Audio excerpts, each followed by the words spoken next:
Hello friend, welcome back to my channel study bank.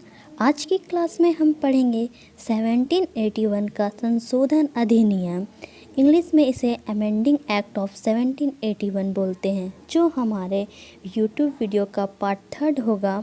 Historical background of the Indian constitution का ये part 3 video है, जिसमें हम लोग इस टॉपिक को कवर करेंगे।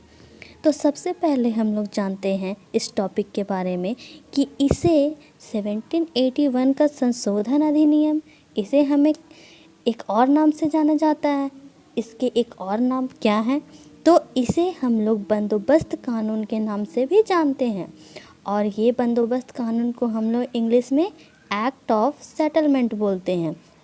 तो हम लोग यहाँ पे जाने कि इसे हम लोग किस नाम से जानते हैं, तो बंदोबस्त कानून के नाम से जानते हैं। और नेक्स्ट हम लोग देखते हैं कि हम इसे बंदोबस्त कानून के नाम से जानते हैं, और उसके बाद हम देखते हैं कि इसे जो है वो रेगुलेटिंग एक्ट 1773 की कमियों को सही करने के लिए लाया गया था। इसे लाया क्यों गया था?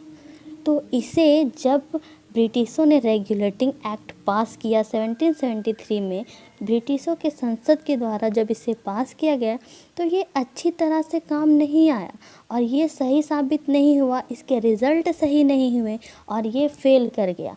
तो जिसके कारण से हमें क्या होता है कि इसे फिर से हमें सही करने के लिए लाया गया था 1781 का संशोधन अधिनियम, जिसे हमने बंदोबस्त कानून के नाम से जाना है, और इसे भी ब्रिटिश संसद में पारित किया गया था। अब यह जो कानून था वो 1781 में लाया तो गया था, लेकिन इसे लागू कब किया गया था? तो 1784 में इसे लागू किया गया था। 1781 में बस इसे पारित किया गया था, बट इसे लागू किया गया था 1784 में। अब हम नेक्स्ट देखते हैं कि इस अधिनियम के द्वारा गवर्नर जनरल जो थे उसको अधिक सशक्त बना दिया गया था। क्या कर दिया गया था? तो अधिक सशक्त बना दिया गया था। कहने का तात्पर्य है कि गवर्नर जनरल जो थे वो अधिक शक्तिशाली बना दिए गए थे।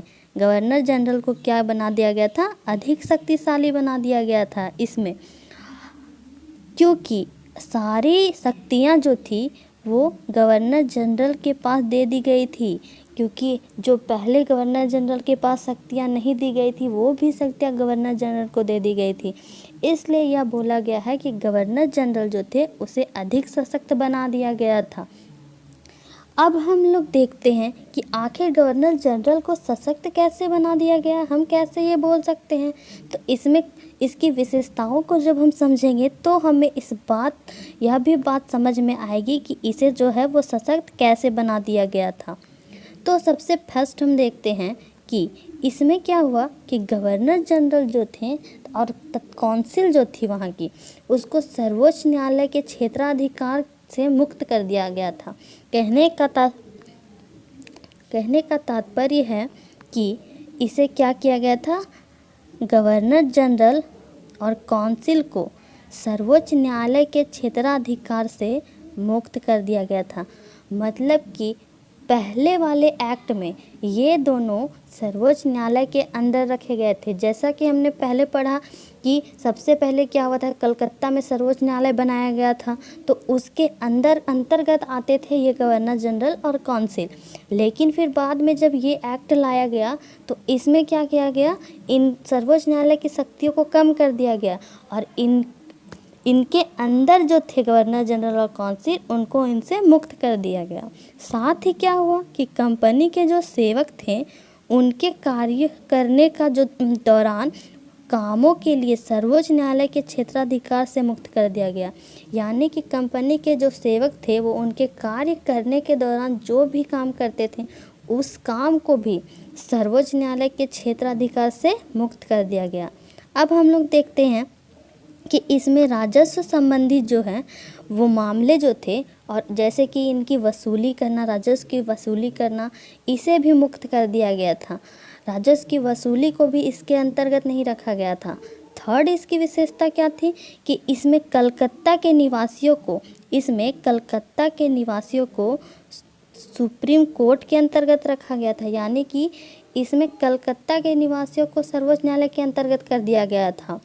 प्लस इसमें एक और बात क्या थी कि न्यायालय जो थी, जहाँ पे जो कलकत्ता की सुप्रीम कोर्ट जो स्थापित किया गया था, वो न्यायालय जो थी वो हिंदुओं और मुसलमानों के जो निजी कानून थे उसी के हिसाब से उनके मामलों को देखेगी। या भी इसमें नियम बनाया गया कि वहाँ के तो निवासियों को इसके अंतर्गत कर दिया गया था, लेकिन ये भी बात बोला गया कि जो वहाँ के हिंदू और मुस्लिम हैं उनके जो अपने प्राइवेट लॉ हैं, उन जो अपने हिसाब से उनके लॉ को वो फॉलो करते हैं, उसी के हिसाब से ये कलकत्ता का जो सुप्रीम कोर्ट है वो सारे कामों को देखेगा।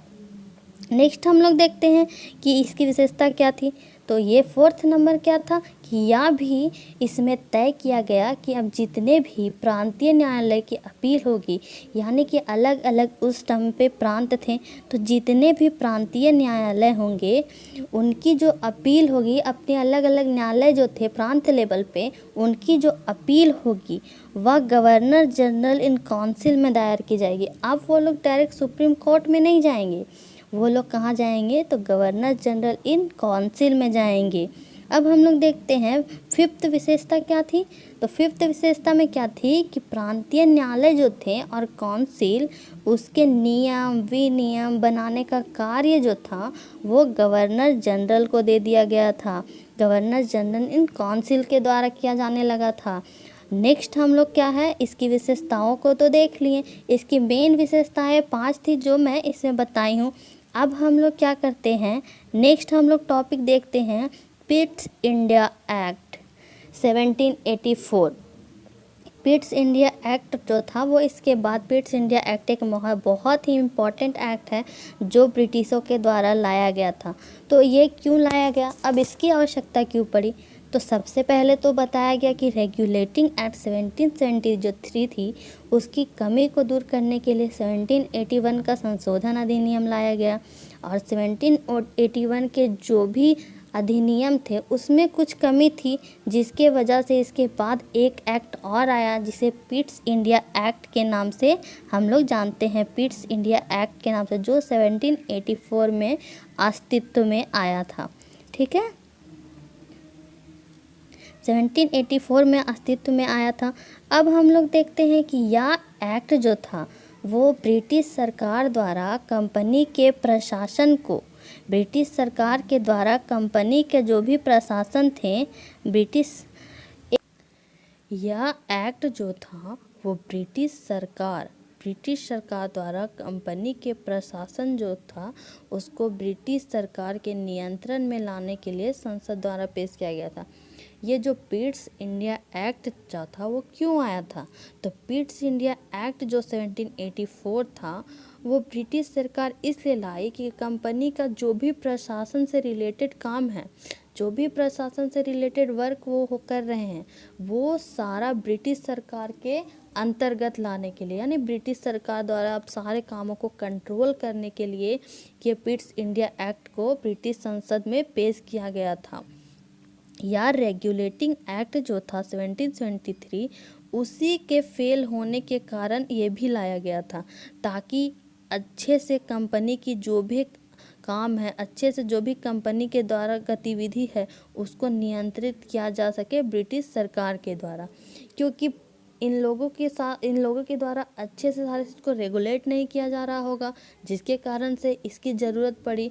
इन लोगों का शक्ति को कम करने की आवश्यकता पड़ी, क्योंकि ये लोग क्या था, बहुत सारे भ्रष्टाचार जैसे काम करने लगे थे, अपना निजी व्यापार करने लगे थे और धीरे धीरे इन लोग अपना प्राइवेट वर्क करने लगे, जिसके कारण से कंपनी को फ़ायदा नहीं हो रहा था, जिसके कारण सरकार को इसकी आवश्यकता पड़ी कि नहीं, अब इसे कंट्रोल करने की आवश्यकता है, कुछ ज़्यादा है ये लोग को छूट दे दिए हैं।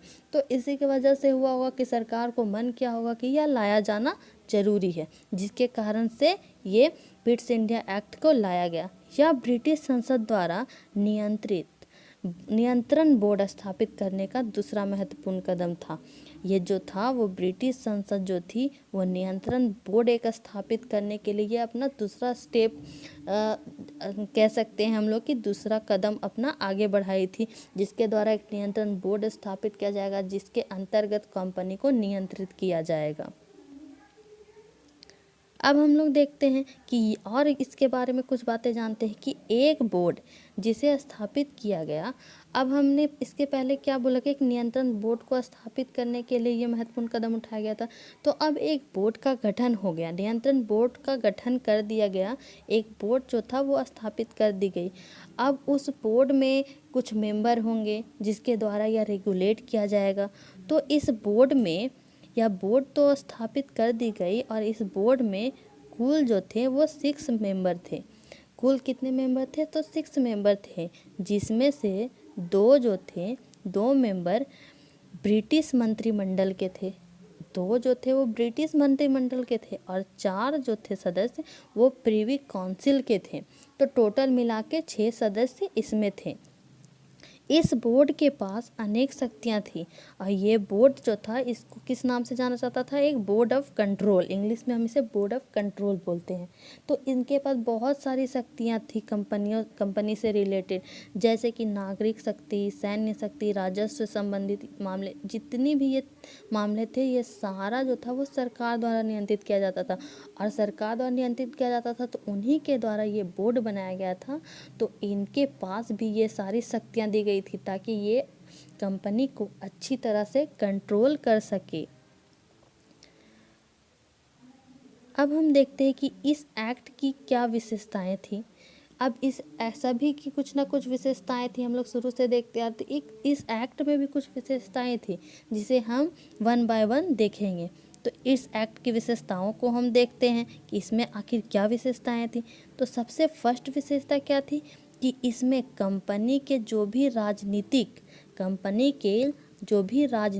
और वाणिज्यिक काम थे, यानी कि राजनीति से रिलेटेड काम या वाणिज्यिक से रिलेटेड काम। वाणिज्यिक का मतलब होता है कि कोई भी ऐसा व्यापार जो कि लाभ अर्जन के लिए किया जा रहा है, मनी के लिए किया जा रहा है, उसको वाणिज्यिक कहते हैं। तो राजनीतिक और वाणिज्यिक काम जो थे उसको अलग अलग कर दिए कि कंपनी जो है वो दोनों को मिक्सअप नहीं करेगी। राजनीतिक काम कंपनी के अलग होंगे और वाणिज्यिक जो काम है वो अलग अलग किए जाएंगे। निदेशक मंडल को व्यापारिक मामले दिए गए, परंतु राजनीतिक मामलों का प्रबंधन नियंत्रण बोर्ड के नाम के एक नए निकाय का गठन करके दे दिया गया। इसका कहने का मतलब है कि निदेशक मंडल जो थी उसको व्यापारिक मामले दे दिए गए, लेकिन राजनीतिक जो मामले थे उसका प्रबंधक एक नियंत्रण बोर्ड कर रही थी और इसी के बोर्ड ऑफ कंट्रोल के नाम से ही एक नया निकाय का गठन किया गया था जो राजनीतिक मामले का देखरेख करेगी। सबसे इम्पॉर्टेंट बात यह है कि इसमें द्वैध शासन की व्यवस्था की शुरुआत जो थी वो पिट्स इंडिया एक्ट के द्वारा ही की गई थी, क्योंकि यहीं पे हम लोगों ने देखा कि राजनीतिक मामले और वाणिज्यिक मामले, 2 अलग अलग मामलों को दोनों को अलग कर दिया गया था। तो जब 2 चीज़ अलग अलग किया जाता है तो उसे द्वैध शासन व्यवस्था कहते हैं। तो द्वैध शासन व्यवस्था की शुरुआत भी इसी एक्ट के द्वारा हम लोगों को देखने के लिए मिली थी। इस प्रकार हम लोग अगर कंक्लूजन इसका निकाले तो कह सकते हैं कि इस प्रकार हम कह सकते हैं कि यह अधिनियम जो था वो औरों की अपेक्षा महत्वपूर्ण थी।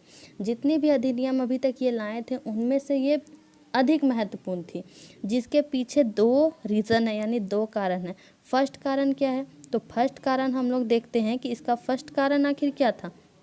तो पहला कारण था कि भारत जो थी वो भारत में कंपनी के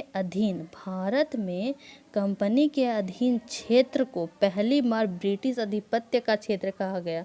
पहली बार इस एक्ट के आने के बाद ऐसा हुआ कि जो भी क्षेत्र कंपनी के अधीन था उसे ब्रिटिश आधिपत्य के क्षेत्र कहा जाने लगा। अब वो ब्रिटिशों के अंदर आ गया था तो वो नाम भी उसका दे दिया गया, ब्रिटिश आधिपत्य क्षेत्र। तो सबसे बड़े रीजन उन लोग को ये फ़ायदा हुआ कि अब ब्रिटिशों के नाम से जाने लगे थे ये क्षेत्र। दूसरा क्या था कि ब्रिटिश सरकार जो थी वो भारत में कंपनी के काम और प्रशासन पर पूरा नियंत्रण प्रदान किया गया। ब्रिटिश सरकार को भारत में कंपनी का जो भी काम चल रहा था, कोई भी प्रशासन था, उस पर पूरा तरह से नियंत्रण हो गया था। तो ये 2 फायदे ब्रिटिश सरकार को हुई, जिसके कारण इसे अधिक महत्वपूर्ण माना जाता है बाकी एक्ट जितने भी आए थे उसके कंपैरिजन में। तो आज का टॉपिक हमारा यहीं समाप्त होता है। अगर आपको ये वीडियो अच्छे लगे हो तो इसे लाइक करें, शेयर करें एंड सब्सक्राइब कर दें, जिससे और नोटिफिकेशन बेल को प्रेस कर दें, ताकि जब भी वीडियो मैं बनाऊं और डालूं तो आपको इसकी नोटिफिकेशन सबसे पहले मिले।